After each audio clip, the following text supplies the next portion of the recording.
ठरलं तर मग या मालिकेच्या आजच्या एपिसोडमध्ये आपण पाहत असतो की कुसुम सायलीला म्हणत असते, अगं ही ड्रॉइंग तूच काढलीस लहानपणी, अशी काय बघतेस तिच्याकडे, जणू तू काढलेलीच नाहीस. तेव्हा सायली म्हणत असते, कुसुमताई ही ड्रॉइंग मी काढली. तेव्हा कुसुमताई म्हणत असत, हो मधुभाऊ सांगत होते की तुला लहानपणी ड्रॉइंगचं फार वेडं होतं, कोणताही पाहुणा येऊ दे मधुभाऊ सगळ्यांना सांगत बसायचे की हे आमच्या साऊने काढले, साऊने काढले. हे ऐकून खरं तरी ते शॉक बसलेला असतो, तो म्हणजे सायलीला. कुसुम तिथून निघून गेलेली असते. सायली त्या ड्रॉइंगकडे पाहत असते आणि म्हणत असते, हे ड्रॉइंग तर तन्वीने काढले तिच्या ड्रॉइंग बुकमध्ये, आणि मग मी सुद्धा माझ्या लहानपणी काढले. आमच्या दोघीमध्ये एवढं साम्य असू तरी कसं काय शकतं. आणि त्या तन्वीचा आवाजसुद्धा मला माझाच आवाज वाटतोय. मला जो भास होतोय, मला जे जाणवतंय ते खरंच तर नाही ना, म्हणजे मी तन्वी तर नाही ना, असंही ते स्वतःच्या मनाशी म्हणत असते.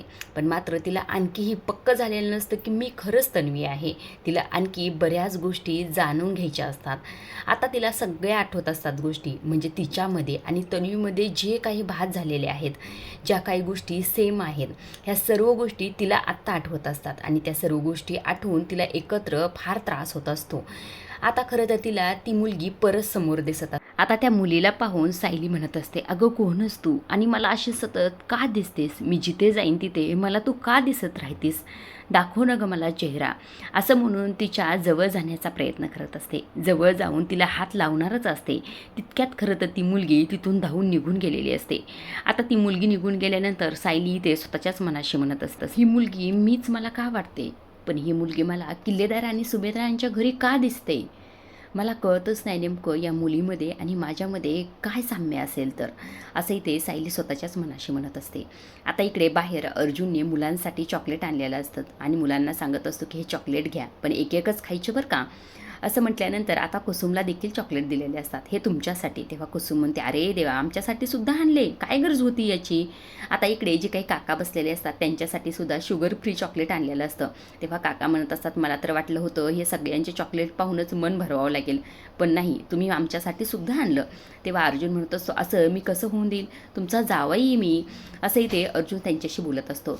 सायली त्या मुलीच्या मागे इकडे बाहेर आलेली असते. तिला बाहेर कोण आहे याचं सुद्धा भान नसतं. आता अर्जुन तिला पाहतो आणि म्हणत असतो, कुसुमताई हिला काय झाले नेमकं.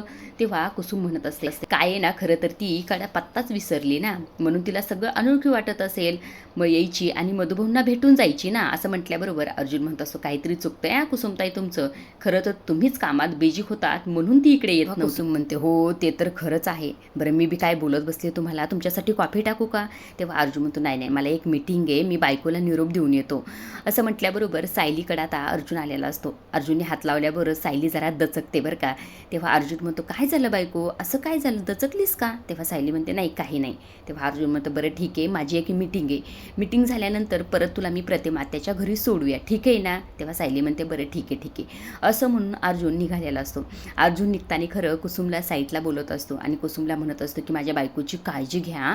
असं म्हटल्यानंतर आता कुसुम म्हणत असते, हो काळजी घेईल, एवढा तरी विश्वास ठेवा माझ्यावर. अर्जुन म्हणत असतो, आहे मला तुमच्यावर विश्वास, म्हणून तर तुमच्याकडे सोडून जातोय ना माझ्या बायकोला. आणखी एक गोष्ट तुमच्याशी बोलायची होती, मी सावंत सरांशी बोललोय, ते एक हवालदार पाठवतात, तुमच्या गेटवर राहील तो, म्हणजे तुम्हाला काळजी नाही. असं म्हटल्यावर कुसुम म्हणते, बरं झालं, ते एक बरं झालं. आता अर्जुन म्हणतो, बरं ठीक आहे मी निघतो हां. आता अर्जुन तिथून निघून गेलेला असतो. आता कुसुम सगळ्या मुलांकडे धावतच गेलेली असते. इकडे सायली सगळ्या मुलांना भेटत वगैरे असते, त्यांच्याशी बोलत असते. आता कुसुम म्हणत असते, चला मुलांना तुम्हाला भुका लागल्यात ना, चला सगळ्यांनी जेवून घ्या बरं. असं म्हणून सगळ्याच मुलांना इथे घेऊन जात असते आणि त्याचबरोबर काकांना सुद्धा इथून जेवायला घेऊन गेलेले असते. ते सगळे गेल्यानंतर सायली मात्र इथे त्या दरवाजाकडे पाहत असते. दरवाजातून तुला लहान तन्वीचा आवाज येत असतो, म्हणजेच एका मुलीचा आवाज येतो असतो आणि मधुभाऊंचा सुद्धा. त्यामुळे त्या दरवाजाकडे पाहत असते आणि हळूच तिने तो दरवाजा उघडलेला असतो. उघडल्यानंतर तिला समोर चित्र दिसतं, ते म्हणजे एक मुलगी आणि समोर तरुणपणातले मधुभाऊ. त्या मुलीला तर सायलीला शॉक बसलेला असतो. सुरुवातीला ते एक घास दिसतं, मात्र तिला असं म्हटल्यानंतर हा घास, असं म्हणून आता ती मुलगी म्हणत असते, हा घास मधुभाऊंचा. तेव्हा इथे मधुभाऊ म्हणत असतात की मला खाती काय आता. तेव्हा ती मुलगी म्हणत असते, हो तुम्ही चॉकलेटासारखंच आहात. असं म्हणून ती मुलगी सुद्धा मधुभाऊंना खाऊ घालत असते. मधुभाऊ फार खुश असतात आणि त्या मुलीला छान खाऊ घालत असतात. आता सायलीला प्रश्न पडलेले असतात. सायली स्वतःच्याच मनाशी म्हणत असते, ही मुलगी आश्रमात कशी काय दिसते आणि ती सुद्धा मधुभाऊंबरोबर, हिचा आणि मधुभाऊंचा काय संबंध, आणि हिचा आवाज त्या कॅसेटमधल्या तन्वीसारखं काय येतोय, हा माझाच आवाज आहे का, ही मुलगी मीच आहे. पण ही मी असेल तर प्रतिमा आत्याच्या घरात का दिसते? माझा नुसता गोंधळ उडतोय, नुसता गोंधळ चाललाय माझा, असंही ते स्वतःच्या मनाशी म्हणत असते. तितक्यात इकडनं कुसुम आलेली असते. तेव्हा दचकलेली असते बरं का सायली. तेव्हा कुसुम म्हणते काय झालं? तेव्हा सायली म्हणते काही नाही. तेव्हा लगेच कुसुम म्हणते जेवायचं नाही का? वेळेवर जेव बाई, नाही तर तुझा चिडका बिब्बा नवरा माझ्यावरच चिडेल, चल बरं. असं म्हटल्यानंतर सायली म्हणते बरं ठीक आहे. आता कुसुम तिथून निघून जाते. सायलीची नजर परत त्या दरवाजाकडे जाते. दरवाजातून डोकावून पाहत असते, मात्र तिथे मधुभाऊ आणि ती मुलगी आता अजिबातच नसतात. त्यामुळे सायली तिथून आता जेवणासाठी निघून गेलेली असते. इकडे दुसऱ्या बाजूला चैतन्य, अस्मिता आणि गोलू असतात. आता अस्मिता इंटरव्ह्यूसाठी ते आलेली असते. चैतन्य गोलूला सांभाळणार असतो. आता अस्मिता चैतन्यजवळ गोलूला देत असते, मात्र गोलू रडायचा अजिबातच थांबत नसतो. आता सुरुवातीला तो शांत असतो. अस्मिता जातच असते, मामाला त्रास द्यायचा नाही बरं का गोलू, मी अशी गेले आणि अशी आले, असं म्हटल्याबरोबर आता अस्मिता तिथून जात असते. चैतन्य त्याला खेळत असतो, मात्र इथे गोलू फार रडत असतो. आता गोलूचा आवाज पाहून इथे अस्मिताला खालीवर जीव होत असतो. अस्मिता परत मागं धावत येते आणि ते चैतन्याला म्हणत असते, चैतन्य दे माझ्याकडे, मी त्याला शांत करते. चैतन्य म्हणत असते तू नको काळजी करू, जा तू इंटरव्ह्यू दे, मी शांत करतो त्याला. मात्र अस्मिता म्हणत असते नाही नाही नको, त्याला एकदा शांत करते आणि मग मी जाते. आता अस्मिता त्याला जवळ घेत असते आणि त्याला शांत करण्याचा प्रयत्न करत त्याच्याशी बोलत असते. गोलू काय झालं बाळा तुला? मम्माला इंटरव्ह्यूला जायचं आहे ना, जाऊ दे ना बाळा, असं का रडतोस तू? असं त्याच्याशी बोलत असते. आता अस्मिताचा आवाज ऐकून गोलू शांत झालेला असतो. शांत झाल्यानंतर आता अस्मिता परत चैतन्यकडे गोलूला देत असते. रडू नको आणि मामाला त्रास देऊ नको असं सुद्धा म्हणत असते.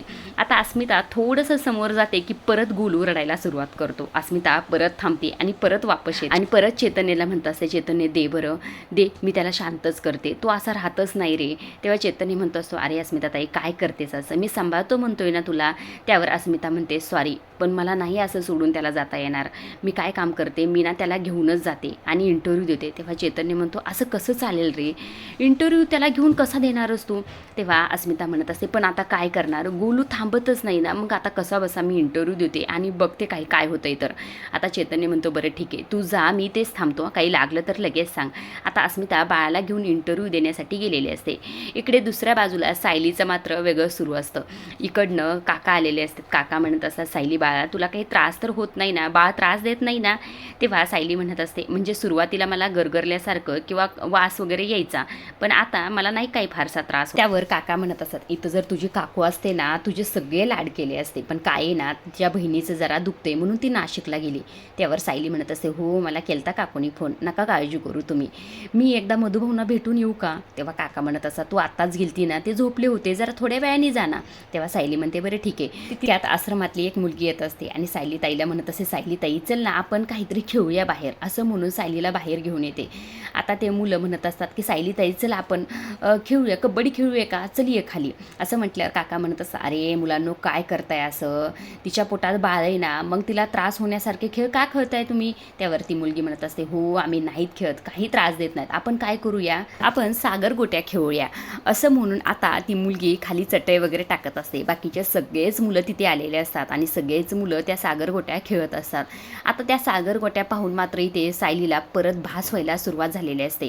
समोर धुरकट एक मुलगी दिसत असते आणि ती मधुभाऊंना आवाज देत असते, मधुभाऊ या ना माझ्यासोबत सागर गोट्या खेळा ना. आता समोरचं चित्र सुरुवातीला धुरकट दिसत असतं, मात्र नंतर स्पष्ट झालेलं असतं. आता समोर मधुभाऊ आणि त्याचबरोबर ती मुलगी असते. आता मधुभाऊ त्या मुलीला बोलत असतात की आमच्या साऊसोबत सागर गोट्या खेळायच्या का? खेळतो, बरं ठीक आहे चला आपण दोघ्या सागर गोट्या खेळूया, तू एक काम कर त्या गोट्या टाकवर खाली आणि वर एक फेक, कळलं का आता? हो हो ठीक आहे असं ती मुलगी म्हणत असते. पण एक अट आहे बरं का, सागर गोट्या खेळता खेळता पाडेसुद्धा म्हणायचे. असं म्हटल्यानंतर ती मुलगी म्हणत असते हो हो हो मधुभाऊ आपण पाडेसुद्धा म्हणू.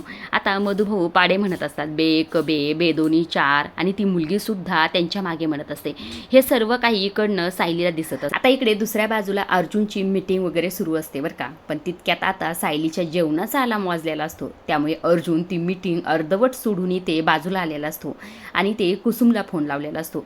कुसुम फोन उचलते आणि म्हणत असते माझ्याशी बोलायचं आहे का थेट बायकोशीच बोलायचं आहे? त्यावर अर्जुन म्हणत असतो हो हो ठीक आहे, पण मला एक गोष्ट सांगा, सायली जेवली ना, म्हणजे तिच्या जेवणाचा अलार्म वाजलाय. त्यावर कुसुम म्हणत असते तुमचा तो अलार्म वाजण्याच्या आधी मी तिला जेवायला दिलेला आहे, वेळेच्या आधीच, आणि ती आता बाहेर मुलांसोबत गप्पा मारत बसलेली आहे. हे ऐकल्याबरोबर अर्जुन म्हणत असतो काय वेळेच्या आधी? अहो तिची प्रत्येक गोष्टीची वेळ ठरलेली आहे, तुम्ही वेळेच्या आधी तिला जेवायला का दिलं बरं? त्यावर इकडनं कुसुम म्हणत, आता एखादी गोष्ट उशिरा करण्याआधी वेळेच्या आधी केली तर काय हरकत आहे असं म्हटल्यावर अर्जुन म्हणत असो, नाही, प्रत्येक टाईम टेबल तिचा मी ठरवलेला आहे, आता मी तुम्हाला एक टाईम टेबलच लिहून देतो आणि तसंच करायचं. त्यावर कुसुम म्हणत असते, बरं बरं ठीक आहे, आता खरं तरी ते मला 1770 कामं असतात, तुम्हाला तिकडे काम नसेल त्यामुळे मी फोन ठेवते बरं का. त्यावर अर्जुन म्हणतो, 1 मिनिट, मला सुद्धा कामं असतात, मी मीटिंगमध्ये उठून माझ्या बायकोच्या काळजीसाठी तुम्हाला फोन करतोय. त्यावर कुसुम म्हणत असते, पण हे सगळे तुम्हाला अपडेट घ्यायची गरज नाही, कारण की मी तिची बहीण आहे आणि मला सुद्धा तिची काळजी आहे बरं का, ठेवा बरं फोन, मला कामत भरपूर. त्यावर अर्जुन म्हणत असं, 1 मिनिट, पण जेवल्यानंतर तिने नारळ पाणी ताक वगैरे काही पिलं का, आणि ती पाणी किती लिटर पिली. त्यावर इकडनं कुसुम म्हणत असते, एक काम करा ना तुम्ही, एक वही आणि पेन घेऊनच इथे बसा आणि ती किती घोटघोट पाणी पिते हे सगळं काही लिहून घ्या, आणि ते जर जमत नसेल ना तिकडे गपचूप मीटिंग करा, मला कामत, मी ठेवते फोन आता असं म्हणून कुसुम फोन ठेवून देते. अर्जुनला मात्र आणखी बोलायचं असं, मात्र कुसुमने फोन ठेवल्यानंतर त्याच्याकडे विलाज नसतो, त्यामुळे तो मीटिंग करण्यासाठी परत निघून गेलेला असतो. इकडे सायली मात्र आणखीही समोर पाहत असते. मुलं खेळत असतात तेव्हा काका म्हणत असतात, आता बस करा बरं तुमचा खेळ, चला चला चला आतमध्ये आता. असं म्हटल्यानंतर मुलं सगळी चटई वगैरे जमा करतात, सगळा खेळ बंद करतात आणि आतमध्ये निघून जातात. आता सायलीला समोर परत आता ते चित्र दिसत असतं. सुरुवातीला धुरकट दिसत असतं, ती मुलगी जी काही तिला दिसत असते ती मुलगी झाडांना पाणी घालत असते आणि मधुभाऊ सुद्धा तिच्यासोबत असतात. आता सुरुवातीला धुरकट दिसणारं चित्र तिला नेहमीप्रमाणेच परत स्पष्ट दिसायला लागलेलं असतं. तिला मधुभाऊ म्हणत असतात की जास्त पाणी घालायचं नाही बरं का, थोडंच पाणी घालायचं, आणि जर पाणी घालायचं असेल तर त्याच्यासोबत तुला एक कवितासुद्धा म्हणावी लागेल असं म्हणून आता ते दोघेही कविता म्हणत असतात. इकडे सायली सगळं हे पाहत असते. ती मुलगी मधुभाऊवर पाणी उडवत असते, मधुभाऊ पुढे धावत असतात, ती मुलगी पाईप घेऊन मधुभाऊंच्या मागे धावत असते. आता सायली त्यांना पाहतच असते. सायली स्वतःच्याच मनाशी म्हणत असते, ही मुलगी पाणी जसं उडवते तशी तर मी सुद्धा मधुभाऊवर पाणी उडवायची, म्हणजे या मुलीचा आणि माझा संबंध आहे, ही मुलगी मीच तर नाही ना, असंही ते सायली विचार करत असते. आता सायली हे सगळं काही मधुभाऊंना सांगणार असते. तिच्या सगळ्या प्रश्नाचे उत्तरं मधुभाऊंना तिला विचारायचे असतात. तितक्यात खरं तर इकडनं कुसुम आलेली असते. कुसुमी ते सायलीला म्हणत असते, सायली अगं मला ना बदामाच्या वड्याची ऑर्डर आहे, त्यामुळे मला ते करावे लागेल, तू मधुभाऊ कशी बसते का जरा, मधुभाऊ उठलेत. त्यावर सायली म्हणते, बरं ठीक आहे मी बसते, तुझं तू काम कर. आता सायली मधुभाऊकडे गेलेली असते. इकडे दुसऱ्या बाजूला कल्पना आणि विमलचा सीन दाखवलेला आहे. आता विमल सगळे कामं करून कल्पनाकडे आलेले असते आणि म्हणत असते, वहिनी खरं तर माझे ना स्वयंपाक झालेला आहे, भांडी वगैरे सगळं साफसफाई झालेली आहे, तुमच्याकडे काही काम असेल तर सांगा ना, माझा वेळ जात नाही व. त्यावर कल्पना म्हणत असते, अगं कामामुळे काही नाही, सायली नाही ना घरात म्हणून हे सगळं काही होतंय. आता सायली घरात असली ना आपला वेळ जातो गं, म्हणजे आपण किती गप्पा मारत असतो. तेव्हा विमल म्हणते, हो ना तेच तर. तेव्हा कल्पना म्हणत असते, आणि गोलूला सुद्धा अस्मिता घेऊन गेली त्यामुळे आपल्या दोघीचा वेळ जात नाही, असं म्हणून दोघी एकमेकींशी बोलत असतात आणि त्यांना फार बोर होत असतं. तितक्यात इकडनं अश्विन आलेला असतो. अश्विन आल्याबरोबर कल्पना म्हणत असते, अश्विन बरं झाला तू आलास, आम्ही दोघीचंच घरात आणि आम्हाला फार बोर होते, जरा बस ना, तुझ्याशी गप्पा मारते मी. तेव्हा अश्विन म्हणत असतो, काय ना मम्मा, मी गप्पा मारल्या असत्या, पण मी जरा दमलो आहे आणि तुला वेळ भेटलास तर जरा आराम कर, असं म्हणून अश्विन नाराज होऊनच तिकडून निघून गेलेला असतो. आता अश्विनला नाराज पाहून इकडनं कल्पना विमलला म्हणत असते, विमल जरा मी अश्विनला बोलून येते. आता कल्पनाचं बोलणं पूर्ण होतंय का नाही तितक्यात खरं तरी ते जोरजोरात काहीतरी पडलेला आवाज येतो. त्यामुळे कल्पना धावतच आता अश्विनकडे येत असते. इकडे अश्विन फार चिडचिड करत असतो. अश्विनने सर्व घरातल्या वस्तू खाली फेकलेल्या असतात. जी वस्तू दिसेल तो ते खाली फेकत असतो. तो चिडचिड करत असतो, त्याला राग आलेला असतो. अक्षरशः सगळ्या घरभर त्याने पसारा केलेला असतो, सगळ्या वस्तू त्याने खाली फेकलेल्या असतात. इकडनं कल्पना धावतच आलेली असते. त्याने एक हातात वस्तू घेतलेली असते आणि जोरात ओरडून ती फेकणारा असतो. तितक्यात कल्पना येऊन त्याचा हात पकडत असते. अरे अश्विन असा काय करतो, तुझ्या हाताला लागेल की, असं म्हणत असते. अश्विनने ती वस्तू खाली फेकलेली असते, मात्र त्याच्या हाताला ती वस्तू लागलेली असते. त्याच्या हातातून रक्त येत असतं. कल्पना इकडे फार घाबरलेली असते. इकडे दुसऱ्या बाजूला मधुभाऊच्या रूममध्ये सायली गेलेली असते आणि मधुभाऊंशी सायली बोलत असते. ती मधुभाऊंना म्हणत असते की मधुभाऊ, मला आजपर्यंत जेव्हा जेव्हा प्रश्न पडले तेव्हा तेव्हा त्या प्रश्नाचे उत्तर शोधायला मी तुमच्याकडेच आली, पण आता सुद्धा मला भरपूर प्रश्न पडतात मधुभाऊ, आणि त्या प्रश्नाचे उत्तर सुद्धा तुम्हीच फक्त मला देऊ शकता. मधुभाऊ, मी जेव्हापासून पूर्ण आजीसमोर तन्वी असण्याचं नाटक करायला लागले तेव्हापासून हे सगळं माझ्यासोबत घडतंय. मला कळतच नाही नेमकं हे काय. तुम्हाला आठवतंय मधुभाऊ, मी हॉस्पिटलमध्ये तुम्हाला एका मुलीचा आवाज ऐकवला होता.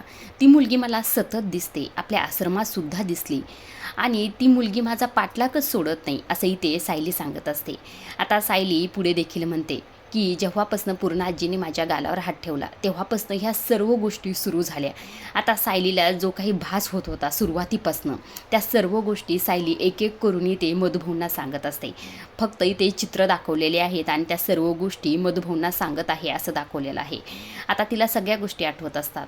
आता ते बाबा जे काही म्हटले त्यानंतर धूप फिरवताना ती मुलगी तिला दिसली होती, तिच्या पाठोपाठ ती पण सायली चालत होती, ह्या सर्व गोष्टी. त्यानंतर जे काही ते चित्र भिंतीवर आश्रमात काढलेलं होतं, ती मुलगी त्यांना दिसलेली होती, तिला दिसलेली होती, ते दिसलं तिला, ते सांगते असते. मधुभाऊ त्या मुलीला खाऊ घालत असतात, हे चित्र तिला दिसलेलं असतं, ते सुद्धा ती मधुभाऊंना सांगत असते. त्यानंतर ती मुलगी मधुभाऊवर पाणी उडवत असते, ते सुद्धा चित्र इथे दिसलेलं मधुभाऊंना सांगत असते.